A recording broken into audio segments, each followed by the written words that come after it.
네, 오늘 하나님 말씀 두 군데의 구절을 함께 읽어보도록 하겠습니다. 요한복음 13장 4절에서 35절, 그리고 에베소서 2장 20절에서 22절, 이렇게 두 군데의 말씀을 우리 함께 읽도록 하겠습니다. 먼저 요한복음 13장 34절, 35절 두 구절 말씀 함께 읽겠습니다. 시작. 새 계명을 너희에게 주노니 서로 사랑하라. 내가 너희를 사랑한 것 같이 너희도 서로 사랑하라. 너희가 서로 사랑하면 이로써 모든 사람이 너희가 내 제자인 줄 알리라. 아멘. 우리 에베소서의 말씀 읽겠습니다. 너희는 사도들과 선지자들의 터 위에 세우심을 입은 자라. 그리스도 예수께서 친히 모퉁이 돌이 되셨느니라. 그의 안에서 건물마다 서로 연결하여 주 안에서 성전이 되어가고 너희도 하나님이 거하실 처소가 되기 위하여 그리스도 예수 안에서 함께 지어져 가느니라. 아멘. 오늘 사랑함만으로만 지켜지는 공동체. 잘못 읽었네요. 사랑함으로만. 잘 안 풀리네요. 오늘 벌써부터. 사랑함만으로만 지켜지는 공동체. 함께 나눠보도록 하겠습니다. 제가 예전에 사역할 때 이런 청년이 있었어요. 전사님, 제가 1년 동안 이 교회를 비워서 지금 교회가 어떻게 돌아가고 있는지 잘 모르는데 전사님 언제 부임하셨어요? 뭐 이러면서 저한테 접근한 청년이 한 명 있었어요. 근데 그 청년이 저보다 2살이 어렸었는데 그 청년이 왜 1년 동안 교회를 비웠는지를 제가 물어보면서 그 대답을 들었는데 그걸 듣고 와, 이런 사람도 있구나 하는 생각을 하게 됐습니다. 그래서 뭐 땡땡 자매 왜 1년 동안 교회를 비웠어요? 그랬더니 제가 생각을 해보니까 우리에게 허락해 주신 이 시간, 우리의 인생이 하나님 주신 거라고 그렇게 우리가 고백을 하는데, 그렇다면 내 인생의 11조를 하나님께 드려야 되지 않을까라는 생각을 하면서 1년 동안 단기 선교를 갔다 왔습니다. 이런 얘기를 하더라고요. 제가 그때 뒤통수를 딱 맞는 것 같았어요. 야, 나는 전도사인데 왜 저런 생각을 한 번도 못했지? 너무 감사하다. 저런 생각을 했다면 내가 단기 선교로 갔을 텐데 미처 못해서 못 갔네. 그래서 감사하진 않았고요. 그러면서 뭔가 약간 도전도 되면서 그게 충격으로 좀 다가왔어요. 그래서 저 청년 진짜 앞으로 어떻게 살아갈지 모르지만 하나님이 저런 사람을 사랑하시고 하나님이 저런 사람을 아끼지 않으시면 누굴 사랑하고 누굴 아끼실까? 누구를 인도하실까? 하는 생각을 하게 됐습니다. 저는 세안교회 우리 청년들이 하나님께 이렇게 해서 갑자기 우리 강사님한테 와서 강사님 저 내년에 그 인생의 11조를 갑자기 드리겠다고 막 10명이 찾아와가지고 그러면 또 안 돼요. 그래서 한 명씩 가더라도 그래주면 고맙겠고, 하나님 앞에서는 그런 결단과 도전들을 각자가 좀 해봤으면 좋겠습니다. 그래서 제가 청년의 시기를 딱 보내면서 생각하게 된 건 나에게 허락된 청년으로서의 시간이 정말 한정돼 있구나, 정말 짧구나, 그리고 결혼을 하면 모든 게 끝나는구나, 그런 생각을 했습니다. 그래서 여러분, 이 청년의 때 정말 오늘 그 설교가 혹시 스트리밍이 되나요? 되나요? 큰 실수를 제가 몇 개를 했네요. 근데 어쨌든 간에 저는 청년의 때 여러분들이 하나님 앞에 그러한 결단과 도전들을 꼭 했으면 좋겠습니다. 그래서 신앙생활을 했을 때 우리 나이 많으신 권사님, 장로님, 집사님들 얘기 들어보면 청년 때 내가 막 이랬고 저랬고 막 이런 얘기들을 하시는 거 알죠? 야, 너네 청년이면 뭐 거꾸로 매달아놔도 뭐 이렇게 살겠다, 뭐 이런 분도 계시고 뭐 이런 분들이 있어요. 그런데 그 말을 잘 생각해 보면 어떤 거냐면 평생 살아가면서 청년 때 했던 일들, 청년 때 가졌던 그 열정, 그게 생각나는 거예요. 평생 그걸 가지고 살아가는 거죠. 저는 이걸 좀 신앙적으로 좀 풀어봤는데, 여러분들이 청년 때 가지는 그 열정과 그 도전이 여러분의 일평생을 끌고 가는 겁니다. 여러분들이 지금 청년의 때 그런 도전과 그런 열정으로 하나님 앞에 서지 않으면 앞으로 하나님 앞에 그렇게 설 일이 절대 없을 겁니다. 그래서 저는 10년이 될지 15년이 될지 20년이 될지 모르는 20살부터라고 친다면 한 40까지로 만약에 생각을 해봤을 때 뭐 더 넘을 수도 있죠. 그런데 어쨌든 이 20년 또는 10년 뭐 결혼을 또 빨리 할 생각이 있는 우리 청년들은 더 짧을 수도 있는데 그 짧은 시기 하나님 앞에 열정을 가지고 달려갈 수 있는 우리 세안교회 청년들 됐으면 좋겠습니다. 뭐 서로는 이 정도 하고요. 오늘 공동체에 대한 이야기를 제가 좀 해보려고 하는데 그러면서 제가 이걸 하나 들고 왔습니다. 이게 뭐죠? 여기에 담아서 마시니까 조금 더 맛있는 것 같기도 하고요. 우리 청년부에서 준비한 굿즈죠, 그렇죠? 저는 이것도 우리 허다리 목사님이랑 우리 환경을 생각하면서 교회에서 이 일회용 컵 사용을 좀 줄일 수 있는 방법을 한번 찾아봤으면 좋겠는데 그러려면 이 다회용 이 컵을 사야 되는데 이거 어떡하지? 이런 생각을 하고 있는데 갑자기 그 다음 날 우리 그 잠실동 선물이라고 하면서 저한테 이걸 딱 주시는 거예요. 이 청년부에서. 그래서 저는 그때 우리가 정말 한 하나님, 한 성령 안에서 이 공동체를 이루어가고 있구나라는 생각을 했어요. 저는 제가 믿는 하나님, 저와 함께 하시는 성령님이 우리 청년부, 여러분 임원단, 우리 이걸 계획한 누구의 머리죠, 이거? 누구의 생각이에요? 네, 모두의 생각. 아주 멋있어요. 그래서 이 우리 청년들이 이렇게 같이 생각을 했다는 게 하나님이 뭔가 우리를 이렇게 환경을 생각하게끔 또 하시네, 같이. 이런 생각이 들면서 담아서 마시는 물도 참 맛있고.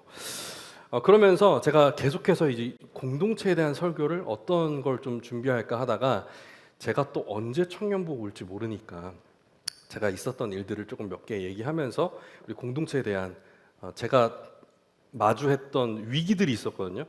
그 위기들이 어떨 때 어떻게 됐는지, 이렇게 했을 때 어떻게 되는지를 좀 얘기하면서 우리 스스로에 대해서 한번 생각을 해보는 시간 됐으면 좋겠습니다. 여러분, 교회라는 것은 건물이 아니라 공동체라는 걸 우리가 알고는 있죠. 그리고 완성형이 아니라 오늘 본문에서 본 것처럼 진행형이라는 것도 우리가 알고 있습니다.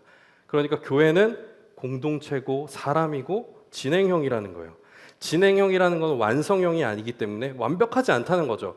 불완전한 사람들의 모임이기 때문에 불완전할 수밖에 없다는 거죠. 하지만 우리가 이 안에서 완전함을 추구하고 찾다 보니까 갈등도 생기는 거고 어려움도 생기는 거라고 생각을 합니다. 교회 구성원들이 우리가 생각했을 때 그래도 너랑 나랑 피가 섞인 건 아니지, 그냥 예수님 때문에 여기서 그냥 박수치고 웃으면서 하하거리고 있다가 월요일부터 토요일까지 쌩까고 지내다가 주일날 만나서 다시 하하호호호 이렇게 하고 있다가 또 내일이면 빠이 이렇게 하는 공동체이지 않을까 생각을 하겠지만, 우리가 기억해야 되는 건 우리 교회 구성원들 또한 혈연 공동체라는 사실을 기억해야 합니다. 누구의 피로 맺어진 공동체에 우린? 예수 그리스도의 피로 맺혀진 영적 혈연 공동체라는 사실을 기억해야 합니다. 근데 우리가 이걸 좀 잊고 사는 것 같아요. 우리는 그냥 여기에 그냥 잠깐 모였어. 우린 그냥 어떤 걸로 이어지진 않았어. 그냥 교회 와서 예배드리면 되지 라는 정도로만 생각을 하는 거죠.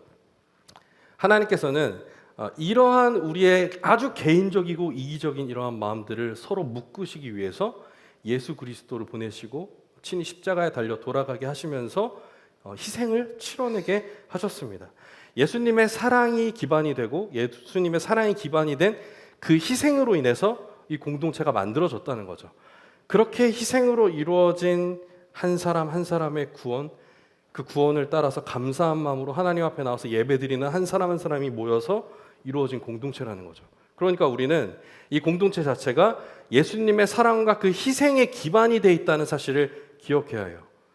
우리가 교회로서의 특성을 나타낸다고 했을 때는 바로 이 예수님과 예수님의 사랑, 그리고 이 사랑이 기반이 된 희생이 우리 안에 나타났을 때 교회구나, 이게 교회구나, 이게 예수님의 사랑인가를 경험하게 된다는 거죠. 그게 오늘 우리가 본 본문 요한복음 13장 35절의 말씀입니다.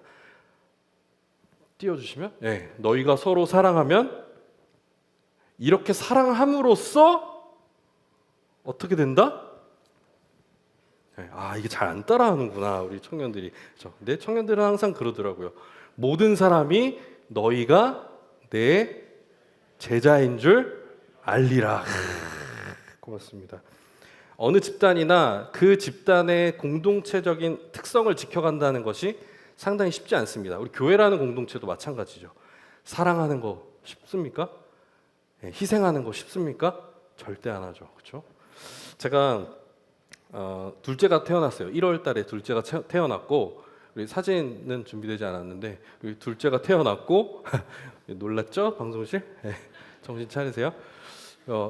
둘째가 1월에 태어났고 지금 이제 8월 말이니까 이제 7개월이 됐어요. 이제 내일이면 이제 8개월이 되는데 사실 얘를 이제 키우는 게 그렇게 좋지만 않아요. 너무 힘들고 너무 지치고 피곤하고 항상 저를 어디 눕혀놓으면 바로 잘 수 있어요. 너무 잠도 잘 못 자겠고, 근데 어찌나 또 목소리는 크고 무거운지 들기도 힘들고 울면 또 너무 이렇게 귀도 아프고, 그래서 입을 한번 막아본 적도 있어요. 그래서 좀 크다 하빈아 이렇게 막았는데 뚫고 나오더라고요. 이제 막 좀 우 이렇게 하더라고요. 그래서 이렇게까지 하는 거는 좀 옳지 않다 해서 이제 손을 거두기도 하고 하는데, 근데 이제 하빈이가 뭐 딴 건 다 이제 시간이 별로 없으니까 딴 건 다 뒤로 하고, 하빈이를 이제 아침에 이제 우유를 먹여요. 근데 제가 이제 새벽 예배를 나오잖아요. 새벽 예배라는 게 있어요. 여러분 알고 있어요? 새벽 예배라는 게 우리 한국 교회 전통인데, 이 새벽 예배를 하고 딱 예배가 끝나면 6시쯤 돼요. 근데 저는 이제 6시가 되면 이제 시작이에요.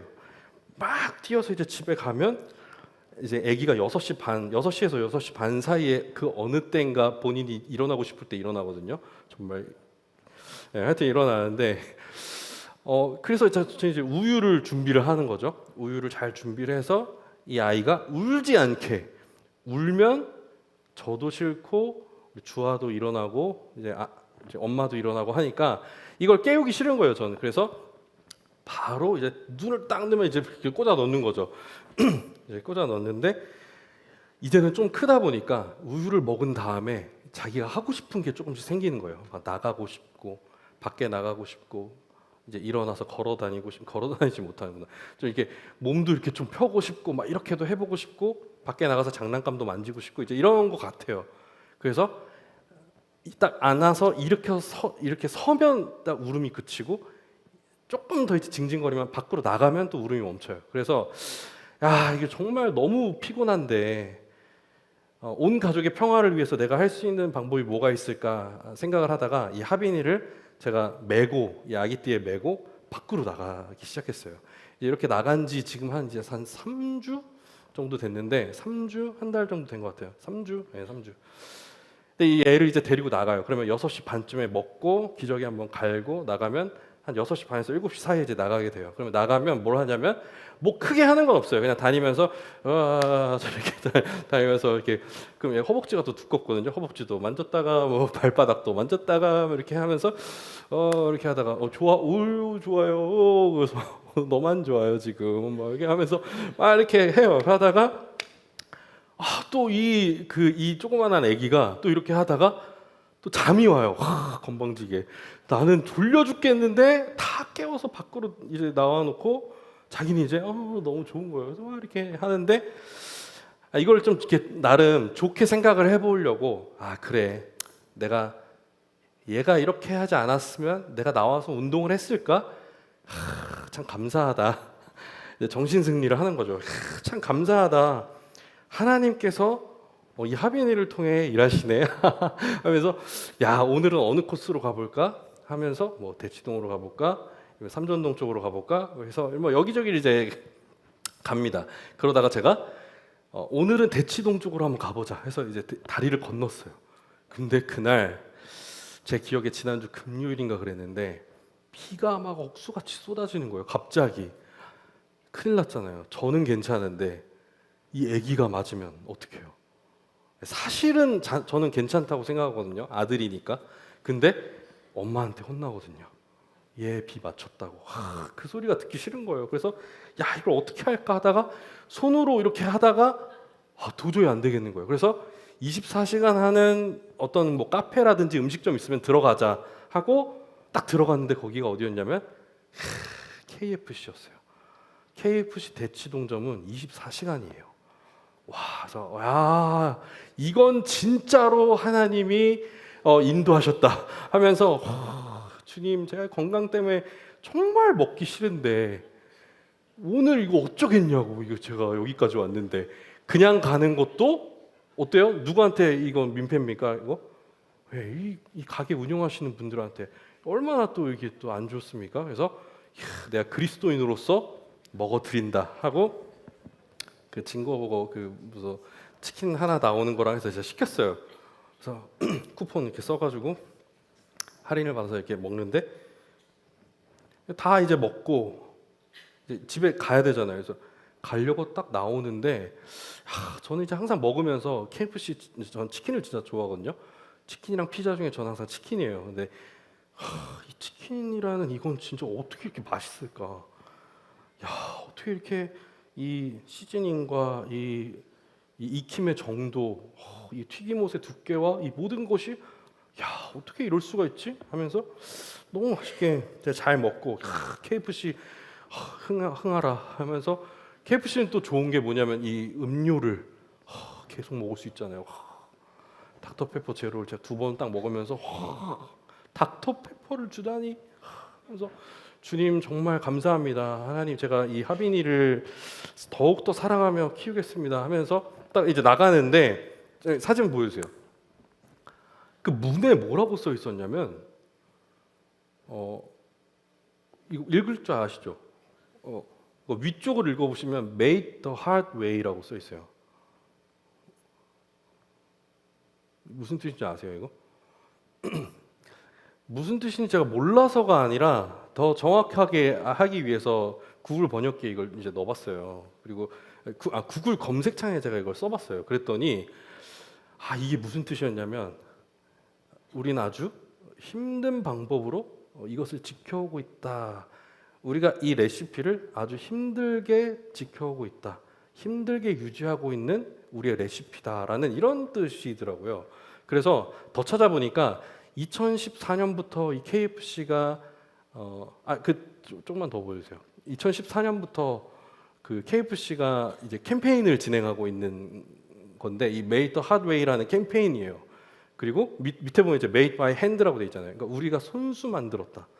우리는 다른 어떤 대량 생산해내는 패스트푸드점이랑 다르게 우리는 아주 신선한 재료들과 아주 까다로운 이 제작의 과정들을 직접 손수 만들면서 아주 힘든 길을 걸어오고 있다라는 그러한 이야기더라고요. 그러면서 자신들이 이렇게 캠페인을 하면서 KFC 자기네 회사 스스로도 그래 우리 이 회사 이 KFC 우리 회사는 이렇게 좋은 재료 좋은 음식들을 고객에게 제공하는 그런 회사야라는 어떤 그 비전을 본인들 스스로가 상기를 시키는 거죠. 저는 이 문구를 딱 보는데 제가 청년부 이 공동체에 관련된 설교를 준비하고 있다 보니까 이 문구를 딱 보면서 그런 생각이 들었어요. KFC라는 이 프랜차이즈, 이 패스트푸드점도 자신들의 레시피와 자신들의 그 회사라는 이 공동체됨을 지켜내기 위해서 우리는 힘든 길을 걸어가고 있다라고 이야기를 하면서 그렇게 선포하면서 한 걸음 한 걸음 묵묵히 손수 만들면서 그렇게 가고 있는데 우리 이 교회라는 공동체도 우리가 손수 지켜내야 할 아주 힘든 방법으로 우리가 걸어가야 하지만 우리의 이 공동체됨 또한 어렵고 힘든 방법으로 지켜가야 하는 것이 맞긴 하겠구나라는 생각을 했습니다. 가끔씩 우리는 이 공동체됨을 지켜가기 위해서 좀 쉬운 방법은 없을까? 나는 잘하고 있는 것 같은데 왜 저 사람들은 저렇게 하지? 라는 여러 가지 복잡한 생각들을 많이 하게 되는데 이 KFC에서 딱 나오면서 그런 생각을 해봤습니다. 우리 새한교회 청년부는 어떨까? 우리 새한교회는 어떨까? 더 나아가서 이 세상에 있는 이 교회들이 우리의 공동체됨을 정말 지키기 위해 그 힘든 길을 걸어가려고 하고 있는가? KFC는 그걸 하면서 자신들의 그 레시피를 지켜가고 있는 거죠. 우리의 레시피, 우리의 공동체가 만들어진 그 제작 과정이 있잖아요. 예수님의 그 사랑이 기반이 된 희생. 그 희생 위에 이 공동체가 세워졌는데 우리는 그 레시피대로 음식을 만들어가고 있는지 다시 한번 생각을 해봤습니다. 제가 첫 번째 사역을 이제 나갈 때 2010년이었는데 15년 전이네요. 이 사역을 나갈 때 정말 여러 가지로 하여튼 그 J들은 생각지도 못할 S들은 생각지도 못할 기상천외한 방법으로 사역을 시작하게 됐어요. 3달 동안 철야를 하다가 갑자기 삘이 꽂혀가지고 하나님, 제가 하나님 너무 사랑하는데 사역을 한번 해보고 싶습니다. 이런 생각이 갑자기 들면서 제가 그때 하나님 앞에 무슨 선포를 했냐면 제가 그때 나이가 한 4살, 5살쯤 됐었는데 하나님 저에게 사역 제안이 들어오면 거기가 어디든 간에 전 그냥 오케이 하면서 가겠습니다. 그냥 이렇게 하나님이랑 약속을 했어요.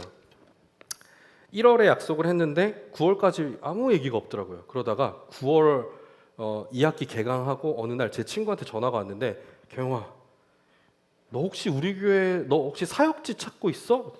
왜? 얘기 좀 해봐. 이랬더니 사역지가 하나 났는데 너 한번 해볼래? 이렇게 딱 하는 거예요. 그러면서 제가 딱 이 기도했던 게 생각나겠죠? 그래서 해볼래? 딱 이래서 제가 뭐라 그랬을까요? 할래. 그랬더니 그러지 말고 기도 좀 해보고 조건이랑 이런 것 좀 들어보고 한번 그렇게 해봐야 되지 않겠냐 했더니 아니야 나 하나님이랑 이미 벌써 딜 끝났어. 그래서 이제 그래 그럼 사역할 거야. 그래서 할게 기도한 게 있다고 한다니까 하면서 이제 근데 내가 가게 될 교회가 어디야? 이제 이렇게 거꾸로 물어보게 됐어요. 그래서 어디야? 해서 그 뭐 무학재역에 있는 뭐 홍제동 어디 무슨 교회래요. 그래서 그래? 그래서 그렇구나. 그럼 내가 하게 될 부서는 어디야? 이렇게 물어보니까 중고등부래요. 중고등부구나. 몇 명 정도 모여? 뭐 이렇게 여러 가지 얘기를 막 했어요. 그래서 제가 할 수 있는 사역의 범위가 어디까지인지, 예산은 어디까지 쓸 수 있는지, 리더들은 몇 명인지, 뭐 조직이 어떻게 구성되어 있는지 막 이제 물어봤어요. 열정에 불타서 이제 막 달려갔죠. 그런데 이 사역을 앞두고 제가 기도를 하게 됐는데 제 약점들을 놓고 이제 기도를 하게 됐어요. 하나님, 제가 사역을 하면서 제가 가지고 있는 이러한 약점들이 드러나게 된다면 그렇게 됐을 때 우리 중고등부 아이들한테 좀 안 좋을 것 같은데 이 부분을 제가 잘 참아낼 수 있도록 해달라 하면서 기도했는데 그 기도가 뭐였냐면 하나님, 제가 우리 중고등부 아이들을 답답해하지 않게 해주세요. 이게 1번 기도였어요. 되게 웃길 수도 있겠지만 저는 이게 되게 중요한 부분이라고 생각을 했어요. 내가 끝까지 사랑할 수 있어야 되는데 이 아이들을 보면서 답답해하는 마음이 들면 어떡하지? 이걸 조금 포장해서 얘기하자면 내 안에 이 아이들을 사랑하는 마음이 없으면 내가 사역을 할 수 있을까? 그런 생각이 들더라고요. 그러면서 제 친구를 통해서 그 중고등부 아이들 명단을 받았어요. 받아서 누군지 모르는데 이름만 보면서 그때부터 이제 한 달 정도 이제 기도를 했어요. 하나님, 누가 뭐 중학교 몇 학년이고 어느 학교 다니는데 하나님 얘를 사랑하게 해주세요. 하나님, 얘가 몇 살인데 얘를 사랑하게 해주세요. 이렇게 한 달을 막 기도하는데 어느 날은 갑자기 막 감정이 북받쳐 올라서 이 누군지도 모르는 애들 이름을 부르는데 눈물이 나는 거예요. 그러면서 하나님, 이 아이들이 이렇게 사랑받아 본 적이 있었을까요? 하나님, 이 아이들이 저뿐만 아니라 인생을 살아오면서 누군가로부터 이런 사랑을 받아본 적이나 있었을까요? 하나님, 이 아이들이 그런 사랑을 받아본 적이 없었다면 제가 가서 이 아이들 사랑하게 해주세요. 이 아이들에 대해서 갑자기 막 눈물이 나더라고요. 그래서 갔어요. 갔는데 어땠을까요? 답답한 거예요. 막 기도한 거랑은 다르게 정말 답답한 거예요. 그러면서 제가 답답한 걸 느꼈는지 그 리더 중에 한 명이 저한테 이제 오더니만 전사님, 그 장경영 전사님 오시기 전에 전도사님이 쓰시던 건데 이거 필요하시면 쓰시라면서 그 야구 방망이를 하나 갖고 온 거예요. 그러면서 그 전도사님은 가끔씩 이걸 쓰셨대요. 그래서 제가 기도한 게 있잖아요. 내가 이 아이들 사랑하기 위해서 기도하면서 여기 왔는데 역시나 이 아이들 사랑받지 못했어 하면서 제가 그 리더들한테 저 야구 방망이 당장 갖다 버려 막 이러면서 얘들아, 난 그런 사람 아니야. 난 너희들을 위해서 기도하고 사랑으로 준비하면서 그렇게 왔어. 제가 다 얘기하진 않았지만 야, 갖다 버려 그랬는데 한 달 정도 지나니까 야, 그 야구 방망이 정말 버렸어? 그거 어디 있어? 찾게 되긴 하더라고요. 하지만 사용하지는 않았습니다. 예, 사랑으로 잘 이겨냈죠. 어쨌든 그렇게 제가 그 사역을 진행하면서 여러 시간들이 들으면서 제 스스로는 어떤 사역의 스킬이 늘었다라기보다 이 공동체라는 것이 어떤 것인가, 그리고 이 공동체를 지켜가기 위해서 어떤 것이 필요한지에 대해서, 그리고 사역자는 당연히 마찬가지겠지만 이 공동체원 전체가 자신이 속한 이 공동체를 위해서 얼마나 사랑함으로 이 공동체를 지켜야 하는지에 대해 많은 생각을 하는 그런 시간들을 보냈습니다. 그러면서 제가 신대원에 이제 들어가면서 사역지를 옮기게 됐는데, 옮기면서 여러 가지 기도를 했어요. 기도하면서 하나님, 제가 저한테는 이런 부분이 필요할 것 같고, 그래서 이러한 사역지를 가서 섬기는 게 저한테는 참 좋지 않을까요? 라는 생각을 하면서 기도했던 게, 하나님, 저는 개척교회를 한번 섬겨보고 싶습니다. 개척교회야말로 아무것도 없는 제로 베이스에서 시작한 공동체라면 정말 필수적이고 필요한 것들만 먼저 구성되어 있지 않겠습니까? 제가 그곳에서 교회론에 대해 한번 공부해보고 싶습니다. 배워보고 싶습니다. 사역을 통해서 개척교회에서 사역을 해보고 싶습니다. 이렇게 이제 기도를 하고 있었어요. 그렇게 기도를 하다가 저희 아버지도 이제 목회를 하셨는데, 너 다음 사역지 생각해봤냐? 이제 얘기를 하니까 저 개척교회에서 하고 싶다 그랬더니 저희 아빠 이제 어이없어 하더라고요. 무슨 개척교회냐 니가, 뭐 이러면서 생각하길래 제가 또 막 정죄를 했죠. 당신이 목사냐 하면서 개척교회를 섬기는 게 얼마나 이거 멋있지 않냐 하면서, 어떻게 목사로서 그런 얘기를 하냐, 제 아빠 진짜 조용히 좀 하세요.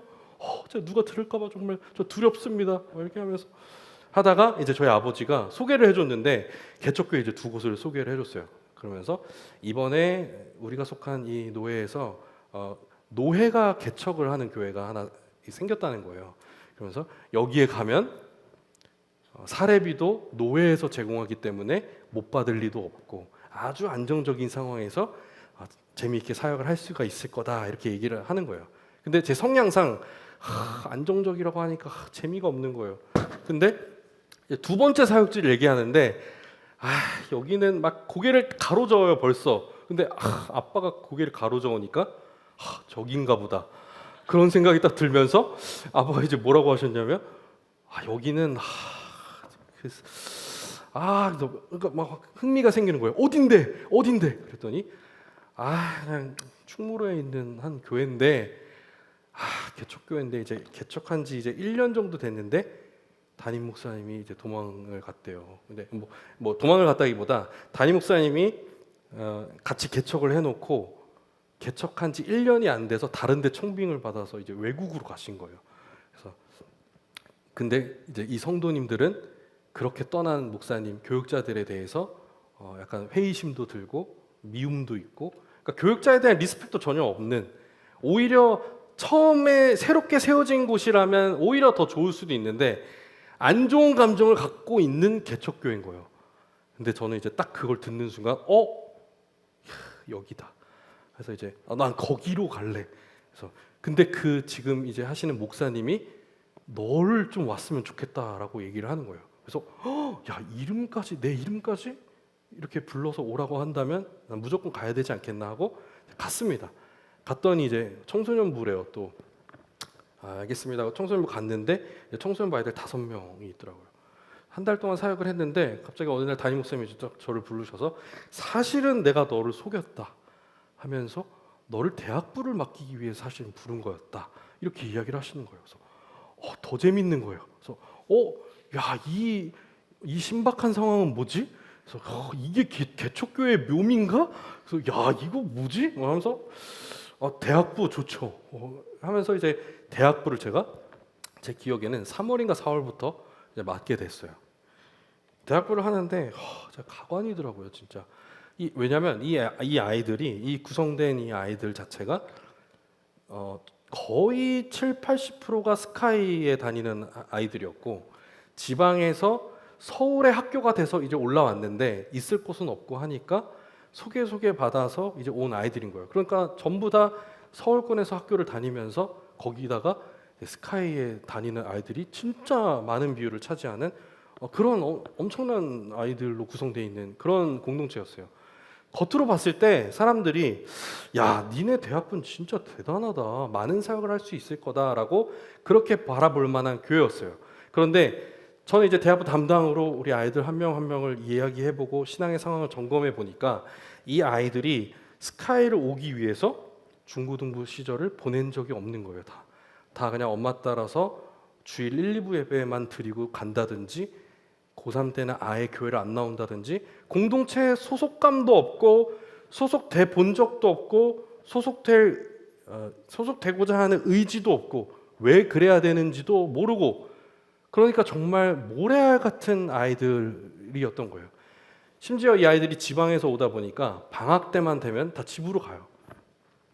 집으로 간척하면서 안 나오는 애들도 있고 그래서 이 아이들이 평상시에 한 30명 정도 예배를 드리다가 방학 때만 되면 10명에서 15명 정도 예배를 드리는 이런 상황이 된 거예요. 그러면서 여러 가지 이제 사역들을 시작하고 이 아이들에게 이제 공동체가 어떤 곳인지, 교회란 어떤 곳인지에 대해서 이야기를 하고 뭐 어떻게 해요? 방법이 없죠. 그걸 보여주는 수밖에 없잖아요.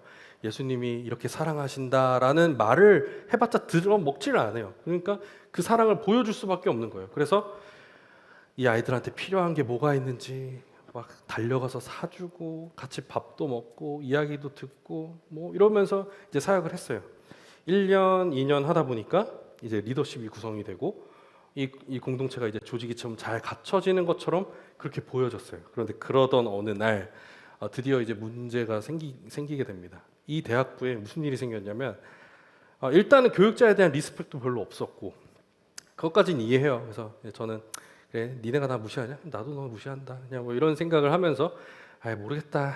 막 이러면서 그냥 지내고 있었는데 얘네가 더 나가서 부장 집사님을 무시하는 거예요.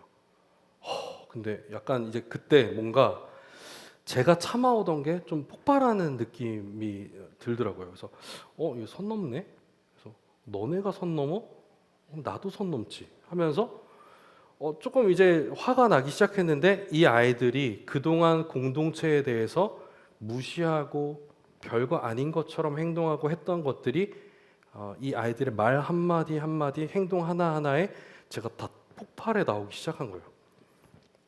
너무 화가 나서 제가 그 대학부 단톡방이 있었는데 그 단톡방에 제가 이제 뭐라고 얘기를 했냐면 너희들이 무시할 만한 그런 공동체가 아니다. 이 교회는. 교회라는 곳은 너희들이 무시할 만한 공동체가 아닌데 너희들이 하나님의 공동체를 우습게 봐? 차라리 이 공동체는 없는 게 낫겠다.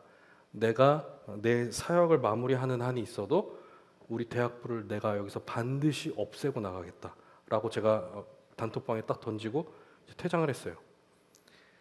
퇴장하자마자 전화기에 리더들이 전화가 오고 난리가 난 거예요. 부장 집사님 전화 오고 리더들 전화 오고 하나도 안 받았어요. 일단 운전 중인데 어떻게 전화를 받아요? 그래서 운전 중이어서 전화를 안 받았는데 교회에 딱 도착하니까 이제 담임 목사님이 저를 이제 부르시더라고요. 담임 목사님 아들이 리더였거든요. 그래서 담임 목사님 부르셨어요. 장조연사 잠깐 내 방으로 좀 잠깐 와봐. 그래서 예. 뭐 별일 없지? 예 별일 없습니다. 근데 그나저나 혹시 대학부 단톡방에 대학부 아이들을 혼냈냐? 대학부 아이들을 혹시 혼냈어? 이렇게 물어보시더라고요. 그래서 예 혼냈습니다. 혼낸 건 아니고요. 대학부 문을 닫겠다라고 했습니다. 이렇게 이제 얘기를 했어요. 그랬더니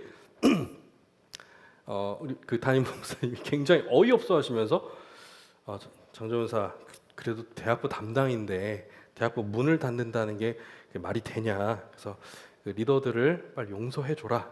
그래서 제가 싫습니다. 저는 대학부 리더들 아직 용서할 생각이 없고 용서할 상황도 아니라고 생각을 합니다. 그랬더니 지금 그렇게 이야기를 한 지 몇 시간 정도 지났냐고 물어보시는 거예요. 그래서 한 몇 시간 정도 지났습니다. 그 정도면 애들이 다 똑똑하니까 알아들었을 거다. 그랬더니 아니요. 목사님 모르시나 본데 이 애들은 아직도 못 알아들었을 거라고. 그러면서 목사님의 말을 무시하고 나왔어요. 다음날 이제 새벽 예배 시간이 돼서 새벽 예배 다 드리고 이제 사무실에 들어왔는데 담임 목사님이 이제 다시 또 부르시는 거예요. 매일 새벽 그때부터 이제 부르시는 거예요. 그래서 장전사 그 대학부 리더들 용서했어? 그래서 아니요, 용서 아직 안 했습니다. 아직은 용서할 때는 아닌 것 같습니다. 빨리 용서해. 해서 목사님이 용서하라고 지금 용서해서 될 일이 아니라고 이거. 아주 개념 없이 제가 담임 목사님한테 그렇게 얘기를 하고 그러다가 그 다음 날 대학부 리더 애들이 그 새벽 예배 나오기 시작한 거예요. 그래서 새벽 예배 뭐 지네가 나온다고 뭐 어떻게 되겠어? 뭐 제가 이런 생각이 드는데 예배 딱 끝난 다음에 이제 사무실로 애들이 들어왔어요. 그래서 한 대여섯 명 정도 이렇게 서가지고 전사님 그래서 왜? 그래서 저희가 그 전사님이 뭐 때문에 그렇게 화가 나신지 알겠는데 저희가 잘 하겠다. 그래서 근데 이제 제가 그 잘 하겠다라는 이 얘기를 딱 듣는데 아직까지 정신을 못 차린 것 같다는 생각이 갑자기 드는 거예요. 그러면서 제가 이 아이들한테 너희들 정신 잘 차렸으면 다른 교회 가서 청년부에서 그렇게 잘 해라. 나는 여기 문을 닫을 거다. 걱정하지 말고 나가라. 그랬더니 나가 괜찮으니까 나가. 내가 이제 화는 풀렸어. 나가 하니까 이제 이 아이들이 근데 전사님 저희가 지금 여기서 나가면 전사님은 대학부 문 닫을 거 아니냐. 맞다고.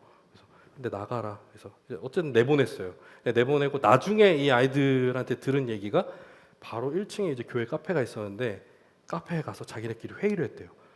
전사님이 화난 이유가 뭐고 이 공동체를 다시 살리기 위해서는 어떻게 해야 될까를 이제 고민을 했다고 하더라고요. 그래서 저는 이제 반대로 이 공동체를 어떻게 없앨 수 있을까? 이 공동체의 약점을 딱 건드려야 되는데 이 교회의 약점을 딱 쳐야 얘네가 절대 일어설 수가 없을 텐데 어디를 딱 쳐야 이 교회 그러니까 이 대학부 이름이 스타터스였거든요. 이 스타터스를 완전히 없애버릴 수 있을까? 스타트는커녕 웃기고 있네. 내가 확실히 없애버린다 하면서 없앨 수 있을까? 근데 고민을 하다가 서로 모이지 못하게 해야겠다. 그리고 두 번째는 서로 사랑하는 감정이 들 수 없게끔 해야겠다. 이 두 가지밖에 생각이 안 나더라고요. 그래서 리더들과 이 대학부 아이들을 통해서 제가 모임 금지령을 내렸어요. 대학부 절대 모이지 마라. 훈련 사역에 참여하지 말고 절대 모이지 마라. 그리고 서로 교제하지 마라.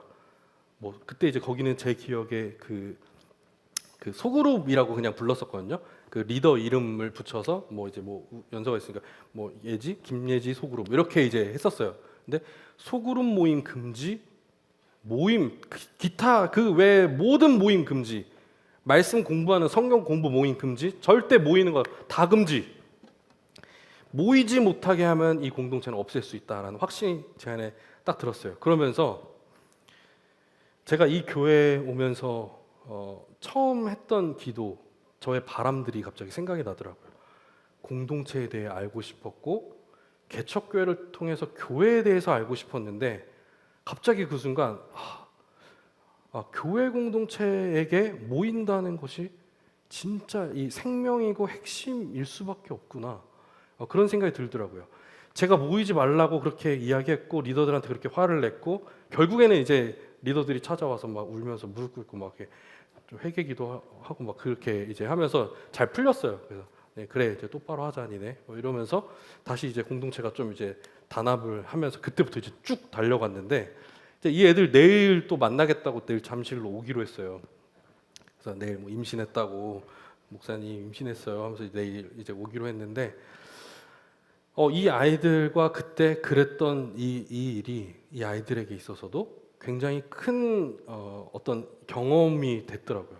그래서 제가 여기를 이제 사임하고 나가는 날 이 아이들이 이제 저한테 와서 했던 얘기가 전사님을 통해서 저희가 공동체에 대한 걸 다시 한번 생각을 해보게 됐어요. 공동체라는 거에 대해서 저희는 그렇게 생각을 해본 적이 없었는데 다시 한번 생각을 해보게 됐습니다. 많은 사람들이 그리스도인들이 누구냐, 교회가 어떤 곳이냐라고 했을 때 생각보다 우리 교회가 그리스도인들이 세상 사람들의 기준에도 못 미치는 한심하고 어리석은 모습으로 그렇게 비춰지는 것 같아요. 한 번에 한 사람이라는 책을 제가 본 적이 있는데 한번 이미지 한번 띄워주시겠어요? 카일 아이들먼이라는 사람이 쓴 책이에요. 근데 이 사람이 어떤 책으로 유명하냐면 팬인가 제자인가 Not a Fan이라는 그 책을 쓴 사람입니다. 그 사람이 쓴 한 번에 한 사람이라는 책인데 사실 이 책의 핵심은 예수님이 수많은 사람을 대상으로 구원 사역을 하신 게 아니라 한 번에 한 사람에게 집중하면서 사랑으로 그 사람을 살리셨다라는 이제 그 내용입니다. 내용이 좋죠.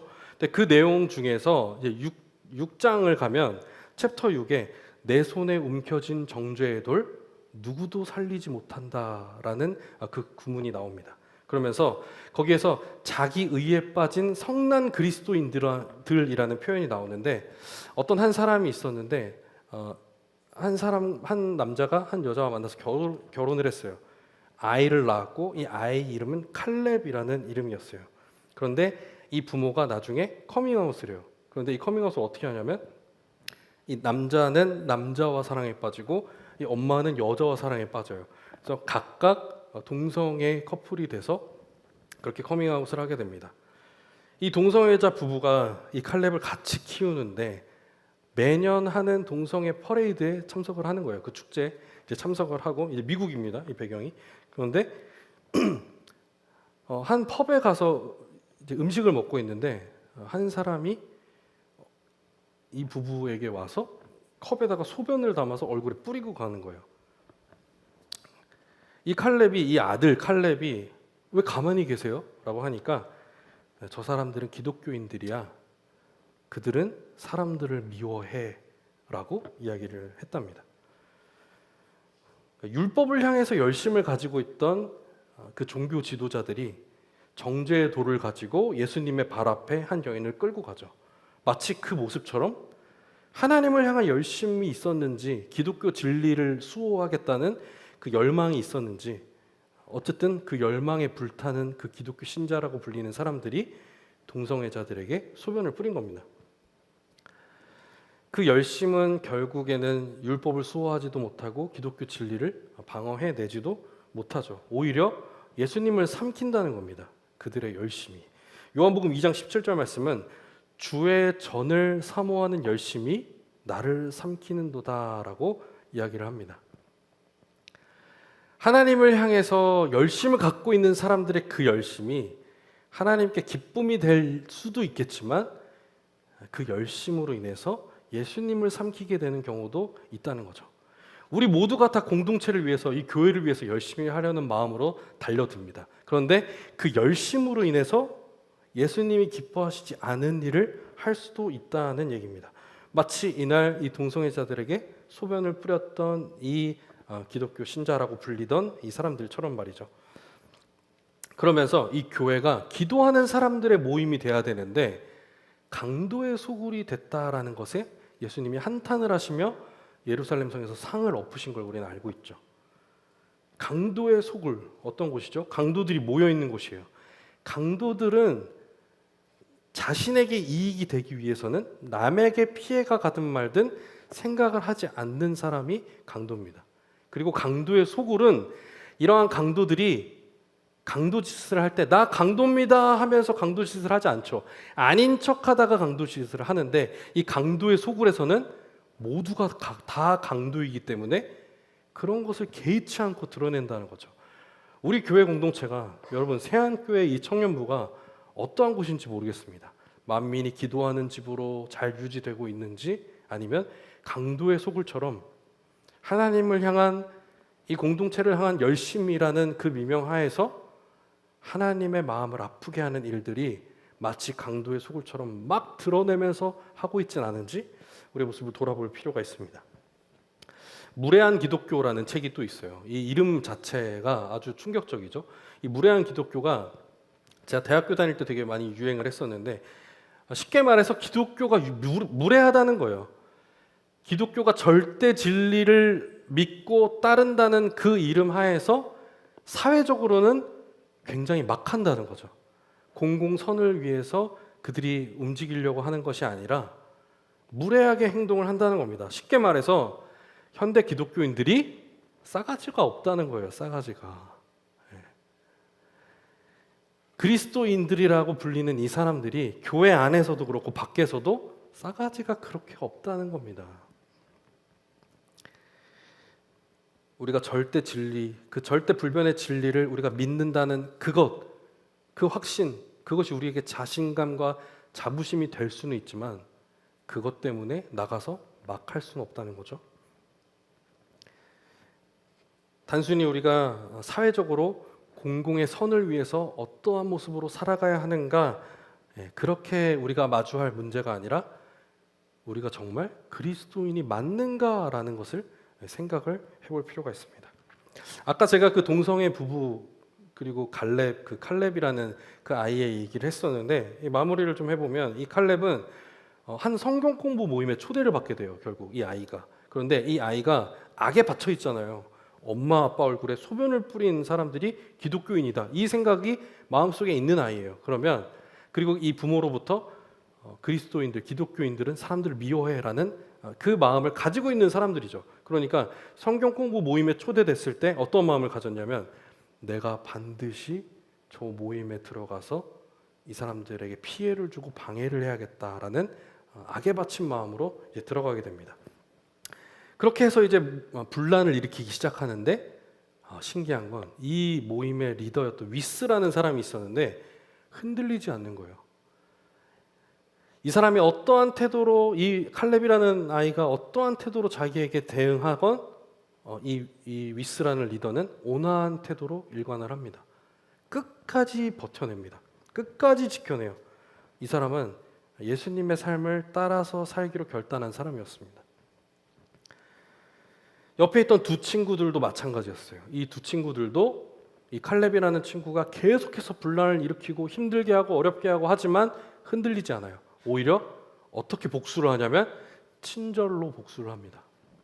친절함으로 복수를 하니까 칼렙이 놀란 거예요. 내가 듣던 그리스도인들 기독교와는 좀 다르네. 이 사람들만 좀 특별한 집단 아닌가 하면서 진짜 기독교가 그럼 뭐야? 진짜 예수라는 자가 어떠한 사람이야? 라는 것을 알아내고자 성경을 보기 시작합니다. 그렇게 해서 성경을 보는데 아까 말씀드린 그 요한복음 8장에 정죄의 돌을 가지고 예수님 발 앞에 여인을 끌고 간 그 요한복음 8장의 본문을 읽게 된 거예요. 그런데 예수님이 그 상황에서 어떻게 하십니까? 정죄의 돌을 걷어들이고 이 여인을 품는 모습을 보게 된 거죠. 그러니까 정죄보다는 긍휼을 선택하신 예수님을 이 칼렙이 성경을 통해서 만나게 된 겁니다. 그 동성애 퍼레이드 속에서 만난 기독교인들은 사실은 가짜 그리스도인들이었고 자신이 가지고 있던 그 기독교에 대한 이미지도 가짜 이미지였는데 진짜 예수님을 이 칼렙이 만나게 된 겁니다. 그래서 이 칼렙은 결국 진짜 그리스도인이 되었고 그 길을 걸어가기 위해서 신학교에 들어가게 됩니다. 그렇게 해서 이제 신학교에 들어가서 아까 그 책 한 번에 한 사람이라는 그 책의 저자 카일 아이들먼과 친구가 돼서 이 카일 아이들먼이 그 사람의 이야기를 듣고 이 책에 기록을 한 거였습니다. 더 나아가서 이제 어떻게까지 되냐면 이 칼렙이 결국 목사가 돼요. 목사가 돼서 교회를 담임하는 담임 목사님이 되게 되고 이 칼렙이 담당하는 교회 성도들 때문에 이 칼렙의 부모도 예수님을 만나게 됩니다. 그래서 결국 이 칼렙 자기 아들에게 이 부모가 세례를 받게 됩니다. 아주 해피엔딩이죠. 베드로전서 2장 9절과 10절 말씀 이 두 구절을 보면 교회 공동체가 어떠한 것인지 그리스도인들이 어떠한 사람들인지에 대해서 아주 자세하게 설명을 하고 있습니다. 그리스도인들은 우리가 선택해서가 아니라 선택을 받은 사람들이라는 겁니다. 택함을 받은 족속이다. 그리고 왕 같은 제사장이라고 표현을 하는데 여기서 이 왕 같은 제사장을 영어 성경에서 로열 프리스트 후드라고 표현을 해요. 그러니까 왕 같은데 왕은 아니라는 이런 개념으로 이해할 수도 있는데 그게 아니라 제사장인데 왕족이라는 거예요.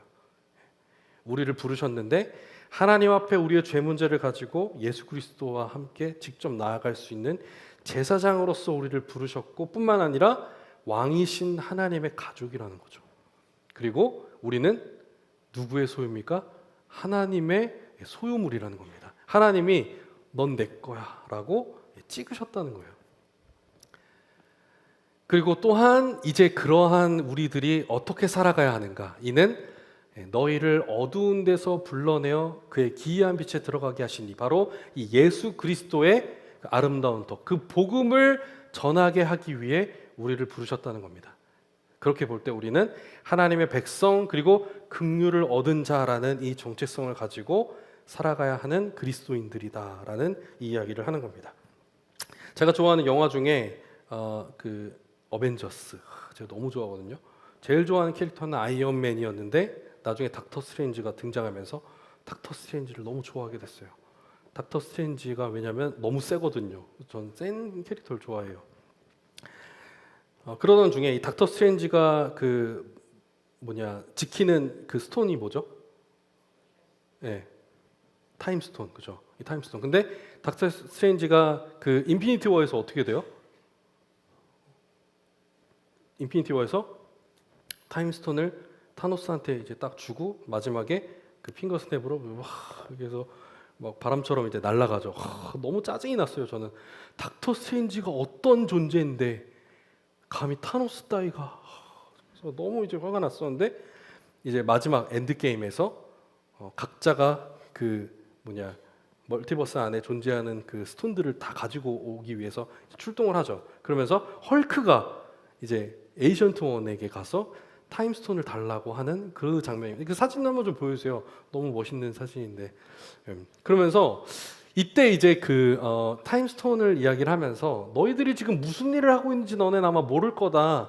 너네가 스톤들을 그렇게 가져가면 이 멀티버스가 균형을 잃고 무너지게 된다. 그래서 너네 건들지 마라라고 했더니 건들지 마라라고 이제 이야기를 하고 설명을 하는데, 그때 그 멀티버스 전체 이 시간선을 설명하는 장면에서 에이션트 원이 갑자기 손을 쫙 하는데 노란색 빛의 타임라인이 쫙 그려져요. 그런데 이제 그 다음 장면은 저 가운데 보면 초록색 타임스톤 보이세요?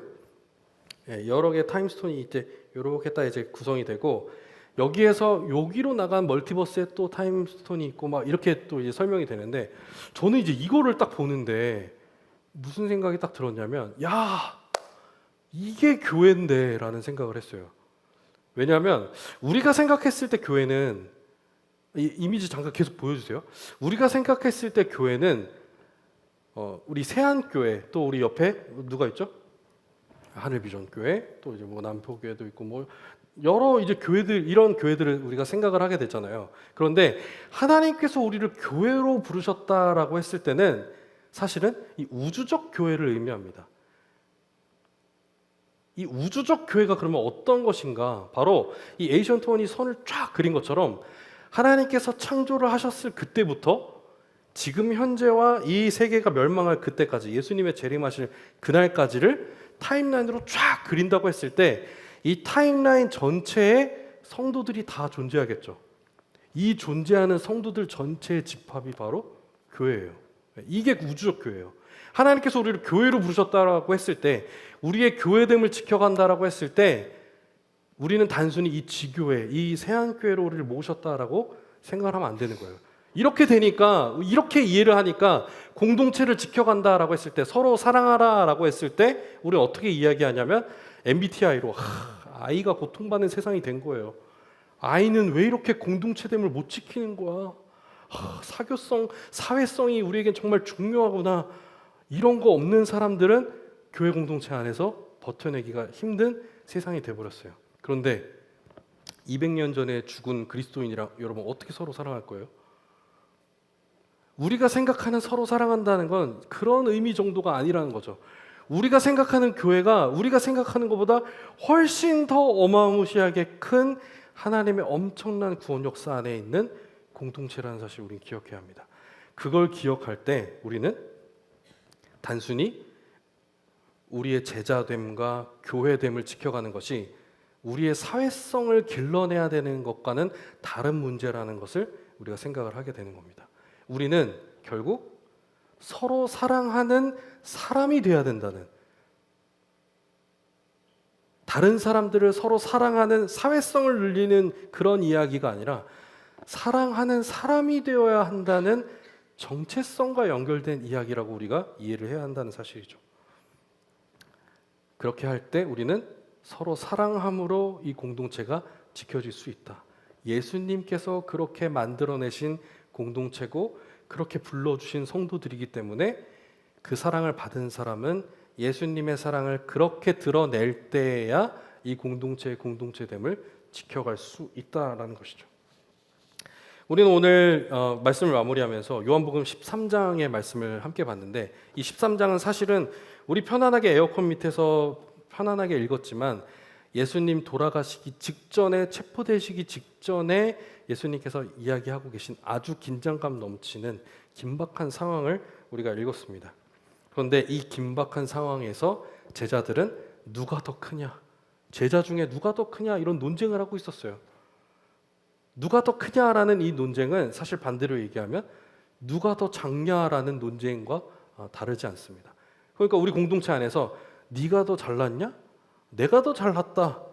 이거는 조금 이렇게까지는 안 하는데 라고 생각할 수 있는데, 제가 더 못났지, 이거는 좀 일반적이잖아요. 나보다는 그래도 제가 좀 더 못하지, 내가 쟤보다는 조금 더 열심히 한다. 누가 더 크냐, 누가 더 작냐, 이 논쟁을 계속해서 벌이고 있다 보니까 예수님은 보시기에 너무나 답답한 거죠. 나 이제 잡혀서 십자가에 못 박히는데 이 제자라는 것들이 아직까지 이러고 있어? 내가 이 공동체 문 닫고 만다. 근데 예수님은 저 같진 않으셨던 것 같아요. 예수님 어떻게 하셨습니까? 예수님은 이 제자들 앞에 무릎 꿇고 그들의 발을 닦으셨습니다. 정제가 막 이루어지고 있는 이 정제 콘서트 속에서 예수님은 2000년의 성찬의 역사를 시작하십니다. 빵을 떼고 포도주를 나누면서 내 살과 내 피, 그 희생으로 이루어진 구원, 너희들이 그것을 알았으면 좋겠다. 이것을 너희가 내가 다시 올 그날까지 기념하면서 이 성찬의 의식을 계속했으면 좋겠다. 너희 안에 내가 베풀어준 이러한 사랑이 계속해서 있었으면 좋겠구나. 예수님은 그러한 마음으로 이 성찬을 시작하신 겁니다. 마치 종처럼, 그들이 다루고 있던 노예처럼 그들 앞에 무릎을 꿇으셨고, 그 빵과 잔을 함께 나누면서 그들이 예수 그리스도의 희생으로 인해서 구원받은 사람들임을 기억하게 하신 겁니다. 제자들은 예수님이 그 다음날 십자가에 돌아가셨는데도 사실 쉽사리 변하진 않았습니다. 절망했고 좌절했고, 하지만 예수님은 그들을 위해서인지 모르겠지만 다시 살아나셔서 그들에게 또 다시 찾아가셔서 이야기를 하십니다. 너희 나 사랑하니? 난 너희 사랑하는데. 얘들아, 너희가 사랑함으로만 너희의 제자됨을 지켜갈 수 있다. 그리고 걱정하지 마. 너희가 그 제자됨을 지켜가는 데 있어서 너희 스스로 너희가 열심히 한다고 될 게 아니라 오직 성령이 임하시면 너희가 그렇게 될 수 있다. 예수님 약속하시고 성령님을 보내주신 것이죠. 그렇게 해서 오신 그 성령님, 오셨다는 이야기는 있지만 가셨다는 이야기는 없습니다. 2000년 전에 오신 그 성령님이 아직도 여기에 우리와 함께하고 계신 거죠. 여러분, 예수님의 그 사랑과 그 희생이 우리 공동체 안에 아직 남아 있습니까? 우리 청년부 안에 남아 있습니까? 청년의 삶을 살고 있는 여러분 마음속에 아직 남아 있습니까? 남에 대해 생각하기 이전에 내가 어떠한 사람인지를 먼저 점검했으면 좋겠습니다. 내 안에 예수님의 그 사랑과 희생이 남아 있는지, 우리 공동체 안에는 정죄가 더 앞서고 있는지, 긍휼이 앞서고 있는지, 어떤 것을 더 쉽게 찾아볼 수 있는지 우리 공동체, 우리 청년부의 모습을 한번 돌아봤으면 좋겠습니다. 우리가 이 공동체를 지켜감에 있어서 예수님의 제자라고들 하는데 그 제자로서의 정체성을 우리가 어떻게 지켜가고 있는지 그 모습도 우리가 돌아봤으면 좋겠습니다. 그래서 우리의 제자됨, 우리의 교회됨을 예수 그리스도의 그 사랑이 기반이 된 희생을 통해서 지켜갈 수 있는 저와 여러분 되기를 간절히 소원합니다. 우리 청년부 공동체가 예수님의 그 사랑 없이는 나아갈 수 없는 공동체, 또 지켜낼 수 없는 공동체라는 그 사실을 기억했으면 좋겠습니다. 우리 이 찬양 함께 하나님 앞에 올려드리며 오늘 말씀을 다시 한번 결단했으면 좋겠는데, 십자가 그 사랑이라는 찬양입니다. 이 찬양의 가사를 보면 십자가 그 사랑 멀리 떠나서 무너진 나의 삶 속에 잊혀진 주 은혜, 돌 같은 내 마음 어루만지사 다시 일으켜 세우신 주를 사랑합니다 라는 가사의 고백이 있습니다. 무너져가던 우리의 삶, 십자가 사랑으로 다시 회복될 수 있는 여러분 되었으면 좋겠고, 무너져가고 있는 우리 공동체, 십자가의 사랑과 그 희생으로 지켜낼 수 있었으면 좋겠습니다. 더 나아가서 우리의 제자됨 또한 예수 그리스도의 사랑과 그 희생으로 지켜낼 수 있는 우리 청년들 되기를 간절히 소원합니다. 우리 그 마음 가지고 우리 이 찬양 함께 올려드리도록 하겠습니다. 십자가 그 사랑.